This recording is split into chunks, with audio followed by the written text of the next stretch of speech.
गरुड़ पुराण वैष्णव संप्रदाय से संबंधित एक महापुराण है। यह सनातन धर्म में मृत्यु के बाद सद्गति प्रदान करने वाला माना जाता है। इसलिए सनातन हिंदू धर्म में मृत्यु के बाद गरुड़ पुराण के श्रवण का प्रावधान है। इस पुराण के अधिष्ठात्र देव भगवान विष्णु हैं। इसमें भक्ति, ज्ञान, वैराग्य, सदाचार, निष्काम कर्म की महिमा के साथ यज्ञ, दान, तप, तीर्थ आदि शुभ कर्मों में सर्वसाधारण को प्रवृत्त करने के लिए अनेक लौकिक और पारलौकिक फलों का वर्णन किया जाता है। इसके अतिरिक्त इसमें आयुर्वेद, नीतिसार आदि विषयों के वर्णन के साथ मृत जीव के अंतिम समय में किए जाने वाले कृत्यों का विस्तार से निरूपण किया जाता है। आत्मज्ञान का विवेचन भी इसका मुख्य विषय है। 18 पुराणों में गरुड़ पुराण का एक अपना ही विशेष महत्व है। इसके अधिष्ठ देव भगवान विष्णु हैं, अतः यह वैष्णव पुराण है। गरुड़ पुराण में विष्णु भक्ति का विस्तार से वर्णन है। भगवान विष्णु के 24 अवतारों का वर्णन ठीक उसी प्रकार यहाँ प्राप्त होता है जिस प्रकार श्रीमद् भागवत में उपलब्ध होता है। आरंभ में मनु से सृष्टि की उत्पत्ति, ध्रुव चरित्र और 12 आदित्यों की कथा प्राप्त होती है। उसके उपरांत सूर्य और चंद्र ग्रहों के मंत्र, शिव पार्वती मंत्र, इंद्र से संबंधित मंत्र, सरस्वती के मंत्र और 9 शक्तियों के विषय में विस्तार से बताया गया है। इसके अतिरिक्त इस पुराण में श्राद्ध, तर्पण, मुक्ति के उपायों तथा जीव की गति का विस्तृत वर्णन मिलता है। गरुड़ पुराण में 19,000 श्लोक कहे जाते हैं, किंतु वर्तमान समय में उपलब्ध पांडुलिपियों में लगभग 8,000 श्लोक ही मिलते हैं। गरुड़ पुराण के 2 भाग हैं, पूर्व खंड तथा उत्तर खंड। पूर्व खंड में 229 अध्याय हैं। कुछ पांडुलिपियों में 240 से 243 तक अध्याय मिलते हैं। उत्तराखंड में अलग अलग पांडुलिपियों में अध्यायों की संख्या 34 से लेकर 49 तक है। उत्तरखंड को प्राय प्रेतखंड या प्रेतकल्प भी कहा जाता है। इस प्रकार गरुड़ पुराण का लगभग 10% सामग्री पूर्व खंड में है और केवल 10% सामग्री उत्तरखंड में। पूर्व खंड में विविध प्रकार के विषयों का समावेश है जो जीव और जीवन से संबंधित है। प्रेतखंड मुख्यतः मृत्यु के पश्चात जीव की गति एवं उससे जुड़े हुए कर्म कांडों से संबंधित है।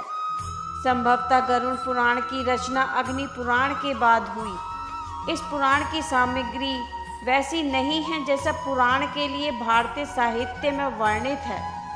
इस पुराण में वर्णित जानकारी गरुड़ ने विष्णु भगवान से सुनी और फिर कश्यप ऋषि को सुनाई।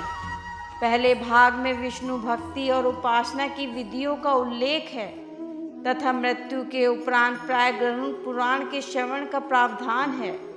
दूसरे भाग में प्रेतकल्प का विस्तार से वर्णन करते हुए विभिन्न नरकों में जीव के पड़ने का वृत्तांत है। इसमें मरने के बाद मनुष्य की क्या गति होती है, उसका किस प्रकार की योनि में जन्म होता है, प्रेत योनि से मुक्ति कैसे पाई जाती है, श्राद्ध और पितृ कर्म किस प्रकार करने चाहिए तथा नरकों के दारुण दुख से कैसे मोक्ष प्राप्त किया जा सकता है आदि का विस्तार पूर्वक वर्णन किया गया है। कथा एवं वर्ण विषय। महर्षि कश्यप के पुत्र पक्षीराज गरुड़ को भगवान विष्णु का वाहन कहा गया है।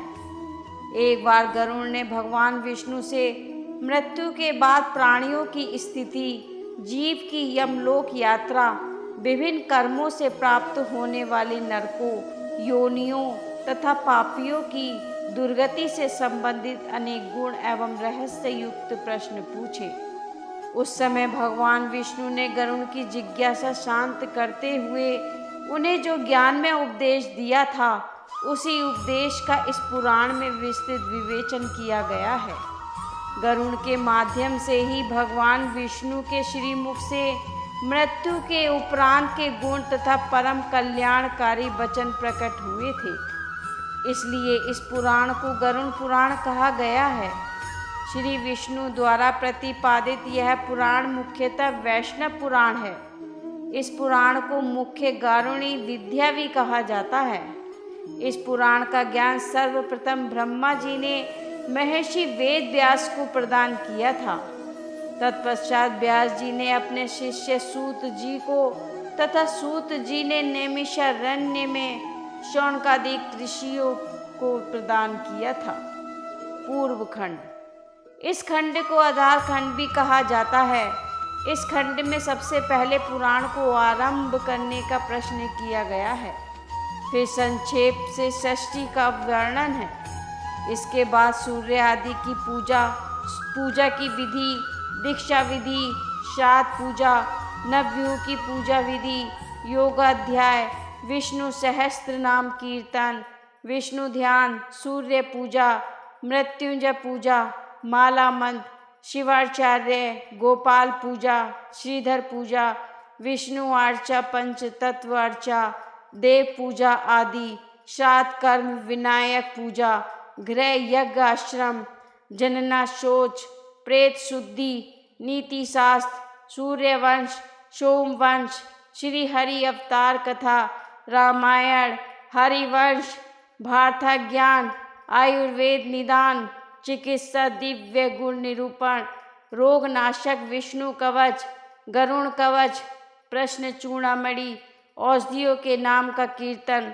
छंद शास्त्र, सदाचार, स्नान विधि, तर्पण, संध्या, नित्य श्राद्ध, धर्मसार, पापों का प्रायश्चित, प्रतिसंक्रम, युग धर्म, कर्म फल, योग शास्त्र, विष्णु भक्ति, श्री हरि को नमस्कार करने का फल, विष्णु महिमा, नरसिंह स्तोत्र, ब्रह्म ज्ञान, आत्मज्ञान, गीता सार आदि का वर्णन है।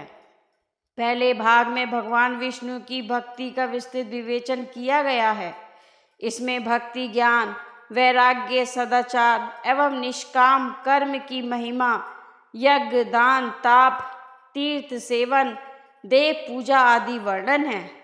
इसके साथ इसमें व्याकरण, छंद, ज्योतिष, आयुर्वेद, रत्नसार, नीतिसार का उल्लेख है। उत्तरखंड। इस खंड को प्रेत खंड भी कहा जाता है। प्रेत कल्प में 35 अध्याय हैं। इन अध्यायों में मृत्यु का स्वरूप, मरणासन व्यक्ति की अवस्था तथा उनके कल्याण के लिए अंतिम समय में किए जाने वाले क्रियाकल्प का विधान है। यमलोक, प्रेत लोक और प्रेत योनि क्यों प्राप्त होती है, उसके कारण, दान, महिमा, प्रेत योनि से बचने के उपाय, अनुष्ठान और श्राद्ध कर्म आदि का वर्णन विस्तार से किया गया है। इसमें भगवान विष्णु ने गरुड़ को यह सब भी बताया है कि मरते समय एवं मरने के तुरंत बाद मनुष्य की क्या गति होती है और उसका किस प्रकार की योनियों में जन्म होता है।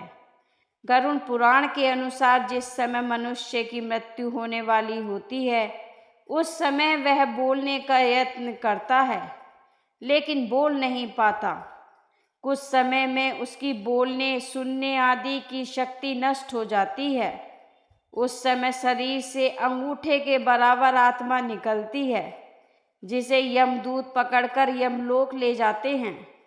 यमराज के दूत आत्मा को परलोक तक ले जाते हुए डराते हैं और उसे नरक में मिलने वाले दुखों के बारे में बताते हैं।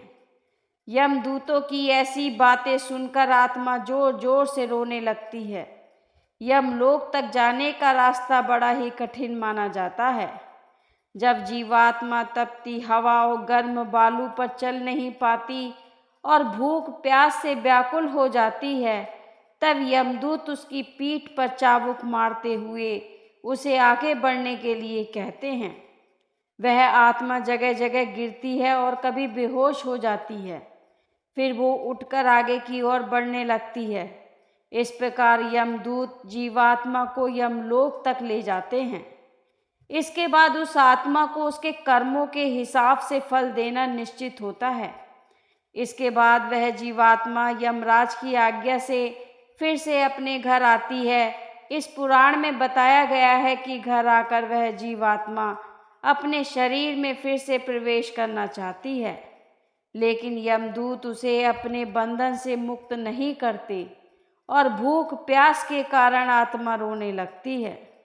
इसके बाद जब उस आत्मा के पुत्र आदि परिजन अगर पिंडदान नहीं देते तो वह प्रेत बन जाते हैं और सुनसान जंगलों में लंबे समय तक भटकते रहते हैं। गरुड़ पुराण के अनुसार मनुष्य की मृत्यु के 10 दिन तक पिंडदान अवश्य करना चाहिए। यमदूतों द्वारा 13वें दिन फिर से आत्मा को पकड़ लिया जाता है।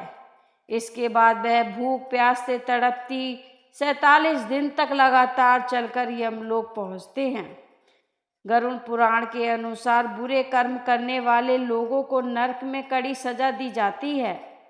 जैसे लोहे के जलते हुए तीर से इन्हें बींधा जाता है। लोहे के नुकीले तीर में पाप करने वालों को पिरोया जाता है। कई आत्माओं को लोहे की बड़ी चट्टान के नीचे दबाकर सजा दी जाती है। किस आत्मा को क्या सजा मिलनी है ये उसके कर्म निश्चित करते हैं। नरक यात्रा संपादित। जिस प्रकार 84 लाख योनियां हैं उसी प्रकार 84 लाख नरक भी हैं जिन्हें जीव अपने कर्म फल के रूप में भोगता है। गरुड़ पुराण ने इसी स्वर्ग नरक वाली व्यवस्था को चुनकर उसका विस्तार से वर्णन किया है। प्रेत कल्प में कहा गया है कि नरक में जाने के पश्चात प्राणी प्रेत बनकर अपने परिजनों और संबंधियों को अनेकानेक कष्टों से प्रतिपालित करता है। वह पराई स्त्री और पराये धन पर दृष्टि गड़ाए व्यक्ति को भारी कष्ट पहुंचाता है। जो व्यक्ति दूसरों की संपत्ति हड़प कर जाता है, मित्र से द्रोह करता है, विश्वासघात करता है, ब्राह्मण अथवा मंदिर की संपत्ति का हरण करता है, स्त्रियों और बच्चों का संग्रहित धन छीन लेता है, पराई स्त्री से व्यभिचार करता है, निर्बल को सताता है, ईश्वर में विश्वास नहीं करता, कन्या का विक्रय करता है, माता बहन पुत्री पुत्र स्त्री पुत्र वधू आदि के निर्दोष होने पर भी उनका त्याग कर देता है, ऐसा व्यक्ति प्रेत योनि में अवश्य जाता है और उसे अनेक नरक के कष्ट भोगना पड़ता है। उसकी कभी मृत्यु नहीं होती। ऐसे व्यक्ति को जीवित रहते भी अनेक रोग और कष्ट घेर लेते हैं। व्यापार में हानि, गर्भनाश, गृह कलह, ज्वर, कृषि की हानि, संतान मृत्यु आदि से वह दुखी होता रहता है। अकाल मृत्यु उसी व्यक्ति की होती है जो धर्म का आचरण और नियमों का पालन नहीं करता तथा जिसके आचार विचार दूषित होते हैं। उसके दुष्कर्म ही उसे अकाल मृत्यु में धकेल देते हैं।